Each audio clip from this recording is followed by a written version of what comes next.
I've got a big announcement to make, Ethan. As a result of this movie, I am no longer racist. Really?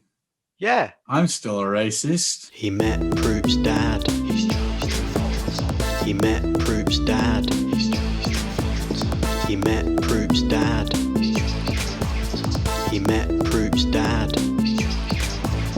It's Proop and Murph's TRAVOLTATHON. He met Proop's dad.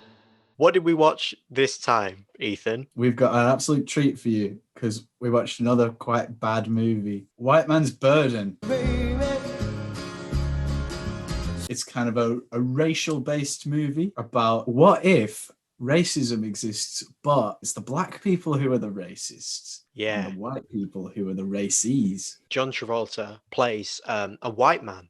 It's a real change of pace for him. He's never played a white man before. It's him and Harry Belafonte. You know, Harry Belafonte is the guy who sings the Day-O. Really? Some man, they wanna go home. He sang Don't Wanna Go Home by Jason Derulo. Crazy. Yeah, it's John Travolta and Jason Derulo in this film. Jason Derulo is a racist called Thaddeus. Travolta is called, what's he called? Something Pinnock or Pinnett. Pitbull.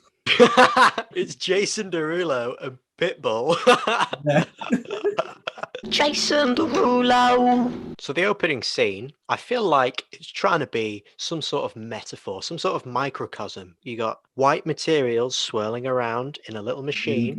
It sounds like the N-word. I thought that was quite funny. And then it is pressed into cubes. It goes through a conveyor belt, which is coated in chocolate. Now, I don't know if you know this. Nougat is white and chocolate is brown. You've basically just got a snack that's made of nougat coated in chocolate, and that says nothing about society apart from the fact that they're the colours of the two races. The only two races that exist. In this movie, that is actually the case. There's no man of other colour apart from the black and Chinese, there's no brown, there's no Puerto Rican, there's no Spanish, and there's no autistic people. There's no Eskimos, blue men, 12 people, 12-year-olds. There's no Inuits, there's no Maori people, which I say good.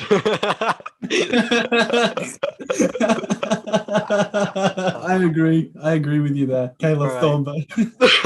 Basically, John Travolta is working his factory job. He's a poor white person who's just being crippled by the man. And the man is Harry Belafonte. He's acting pretty kind of like a white person. And he sits upon his dinner table with his doilies and his, rich people things. They sit amongst themselves and they talk about how they hate white people. I'm going to stop you right there, Proop. I don't think they actively say that they hate white people. What, are we politely talking genetics now?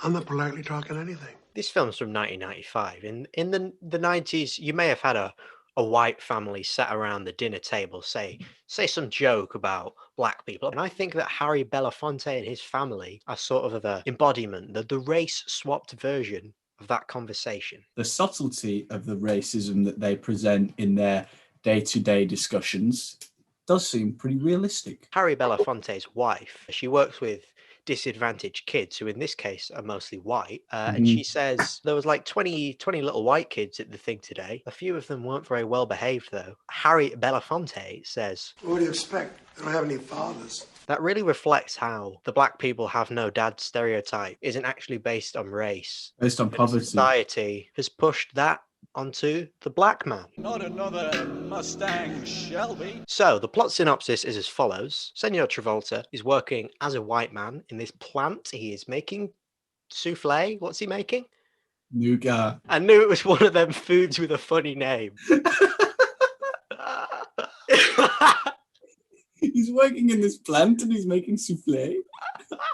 So he's working on his production line. He's packing the nougat into packets. And if you notice, all the people working at his level are white and all his supervisors are black. Good point, Murph. I don't really know who gives a shit, but from this point on, spoiler alert. So John Travolta gets in his car to send a parcel to his boss. But when he gets to his boss's house. His boss's wife is in the window and she unrobes herself. John Travolta averts his eyes. The boss sees this and he's like, this guy's kind of a creep. He speaks to the supervisor and says, you know that John Travolta guy? I don't want him coming to my house anymore. The supervisor of John Travolta gives him the sack. Oh, well, hold on, man.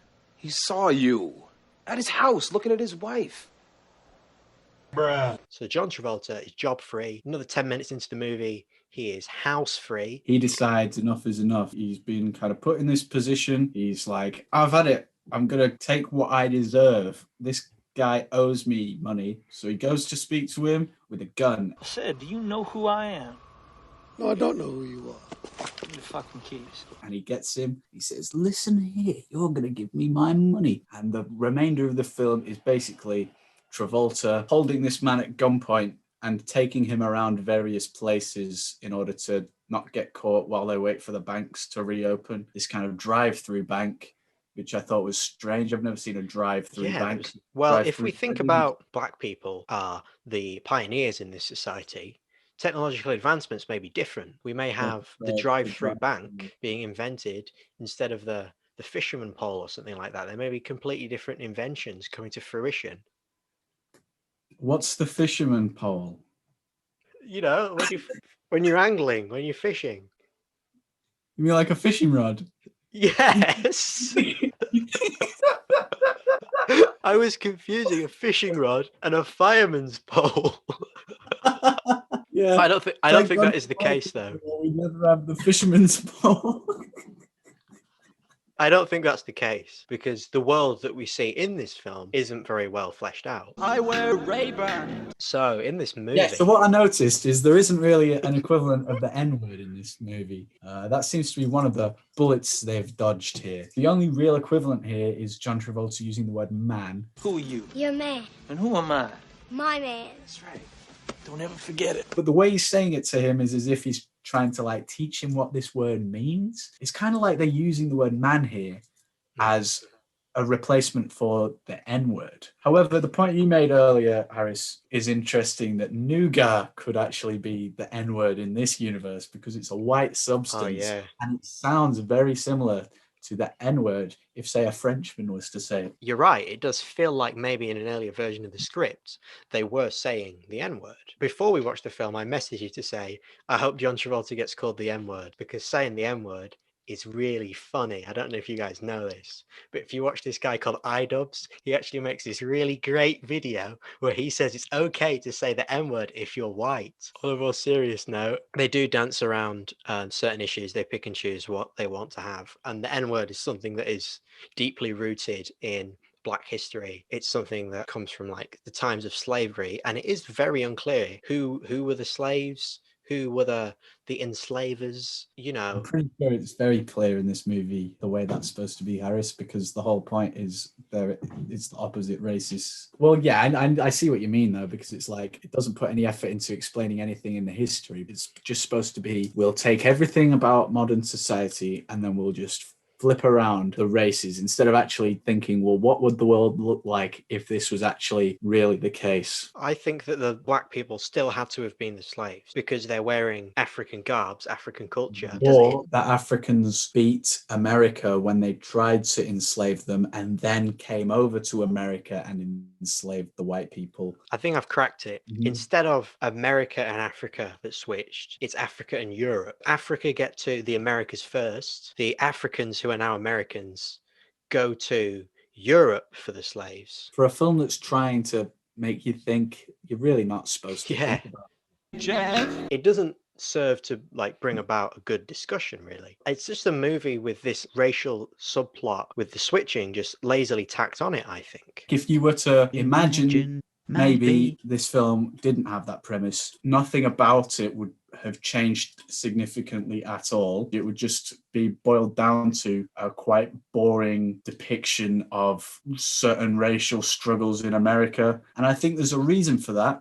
And that's because given the touchy nature of the subject, the further you would try and push a concept like this, the more you would be in danger of making a mistake and actually making something racist. So I think it's been strategically reined in order to avoid that. And as a result, it fails to actually communicate anything beyond something surface level. What am I trying to say?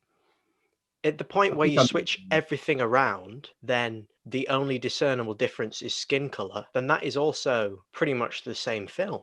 Yeah, well, that's kind of what they've done. They've taken some aspects of it where it's like some African aesthetics. However, nothing about what has been changed is significant enough to result in any change beyond just the way it looks. The reason it could be there, for example, is to make it so you can think about it differently.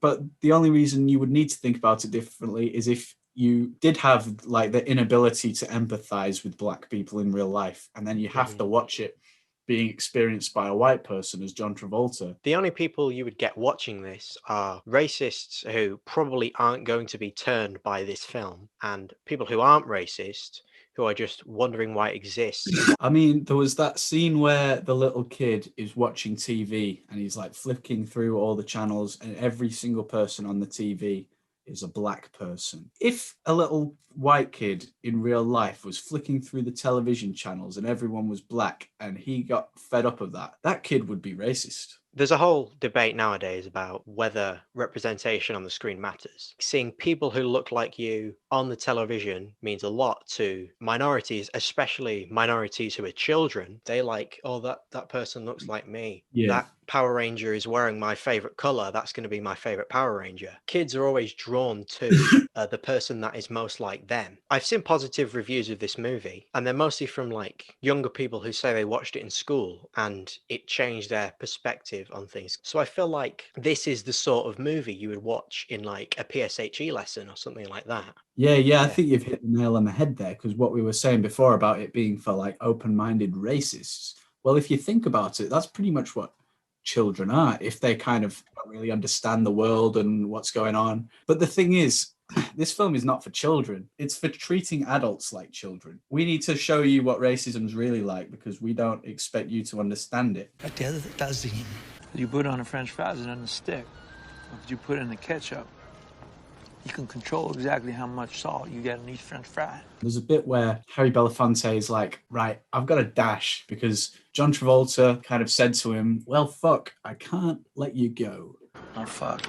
Either way, I'm fucked. Then immediately walks away from him to order a cup of water. And then, surprise, surprise, when he walks back, his hostage has escaped. What the fuck?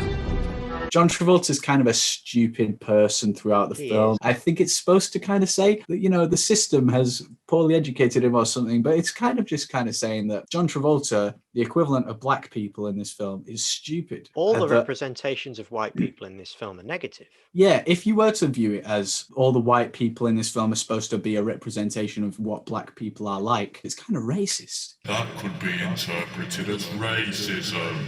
And I guess it's supposed to be saying that they are like this because of the system that they're in, but if you just take it on surface value, it doesn't really seem like that. I think it's just a coincidence that John Travolta's an idiot in this movie, and he's an idiot in the real world as well for wanting to do this movie. I can't believe he agreed to do this. I can't believe so many black people agreed to do this. I think it is supposed to be saying that people are all people. This is how white people would behave if they were put in the same situation as black people. They would behave the same. We have talked a lot about the racial politics of this movie, but we cannot stress enough how little of the movie actually focuses on race. If you were to watch maybe from half an hour into the movie to the end without having watched that first part, you wouldn't know that we were in this society where everything is switched. You would just see there's a rich black guy and there's a poor white guy. That's not that rare. There's still loads of poor white people. Have you ever seen the musical Hamilton, where they get like a whole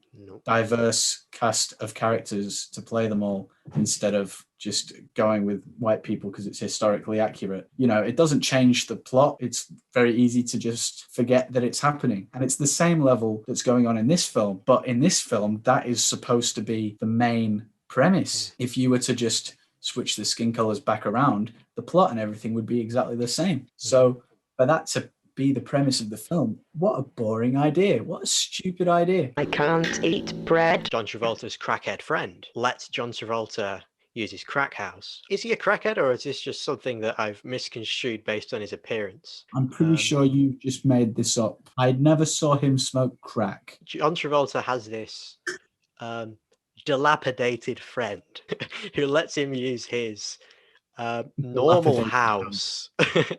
This guy, I would say, is the only voice of reason in the movie. He's only there to tell John Travolta what he's doing is wrong. I mean, it's pretty flaming obvious what he's doing is wrong. Why don't you watch him while I'm gone? No, hell no. I'll tell you one thing right now. You leave him here with me, I'll cut him loose. I think you're completely wrong. I'll tell you why. He's just trying to get this guy out of his house. Every single line he delivers is him trying to not get himself in trouble. I don't want to be involved here. Just let him go. You're right, yeah. I was just blinded by the fact that everyone else in this movie is a scumbag. I think you have actually changed my mind on this crackhead. Sorry, this normal head. I don't think he's the voice of reason anymore. Quite frankly, I hate him. So, eat that, crackhead, normal head. Buffy! The end of the movie is, quite frankly, hilarious. Harry Belafonte is dying of a heart attack. Pretty poorly set up, by the way. I was like, have I missed something? Why is he dying? Where is this coming from? It's just one of them things that happens. It happens to the best of them. It happens to John Gotti. It happened to his bald friends who died of cancer. Travolta does a bit of CPR on him, and Travolta's doing a terrible job of CPR. He's there he's not going along to the rhythm of Staying Alive by the Bee Gees, which is very unlike Travolta. I mean, come on. How could you have got a guy from Saturday Night Fever be playing someone who's not going to do CPR along to the tune of Staying Alive? He's there doing it to a tune of Pitbull. He starts breathing again, but he's still like rolling around on the floor, writhing in death. And he's like, an ambulance won't show up here because we live in a society. Hey, where are you going? There's no way an ambulance is going to come if we call an ambulance, but the police will come if they hear gunshots because they just can't wait to get their greasy fingers on a white person to incarcerate. Walt pulls out his gun. Immediately, like that, police car comes round the corner, and Travolta, because he's a good person at heart, he's like, I can't just leave this guy. They're not going to have the intuition to understand that a guy lying on the ground struggling to breathe needs to be taken to the hospital. No, his crackhead normal head friend is out of there. Good for him, I guess. The only character with a complete arc. The crackhead wanted to get away. So John Travolta's there with his gun still in his hand. The police show up and they're like, put your hands in the air. He lifts his hands wielding the gun and they say, he's got a gun, we need to shoot him, right? And then they end up killing him. So it's supposed to show that these police are just so racist.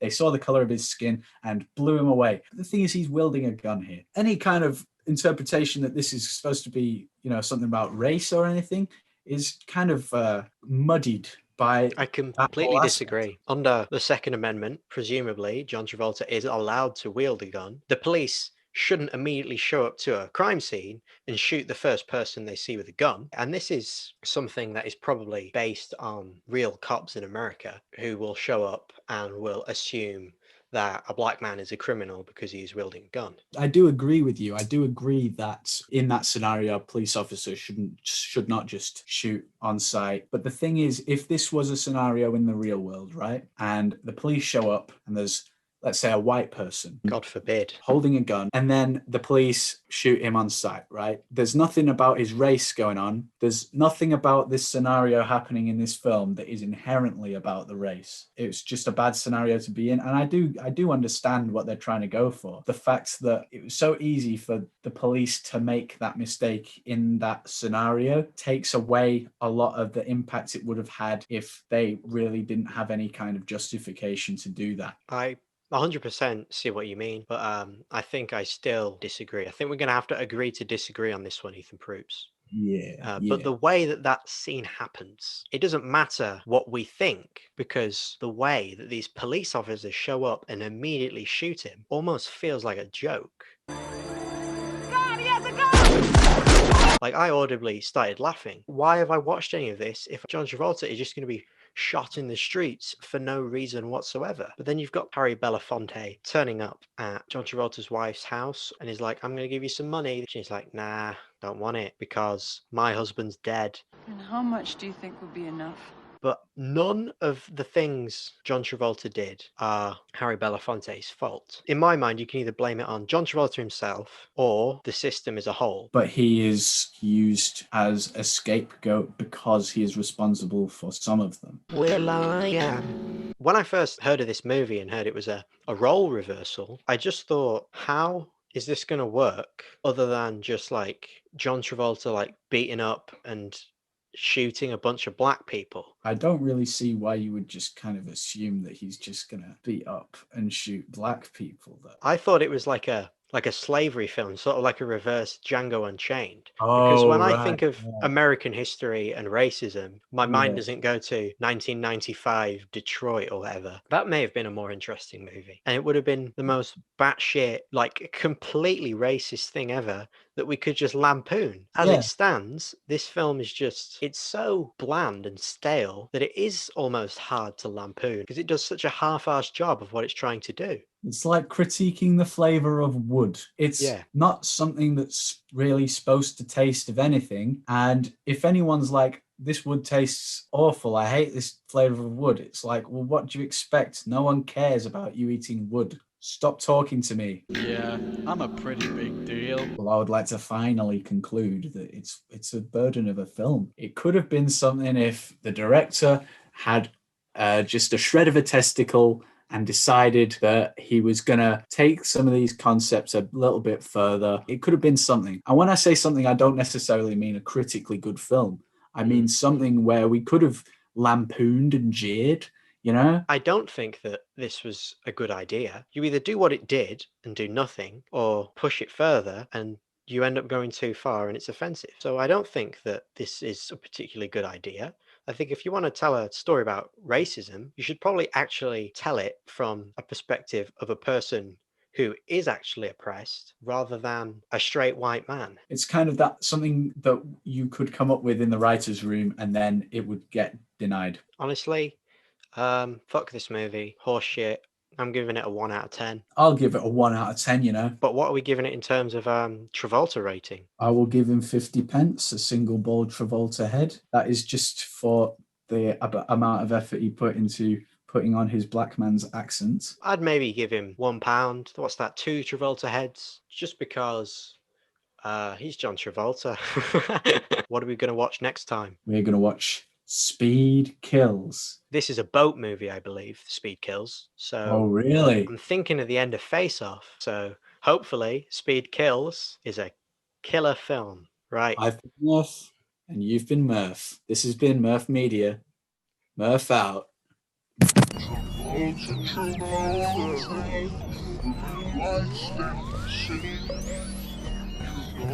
Travolta.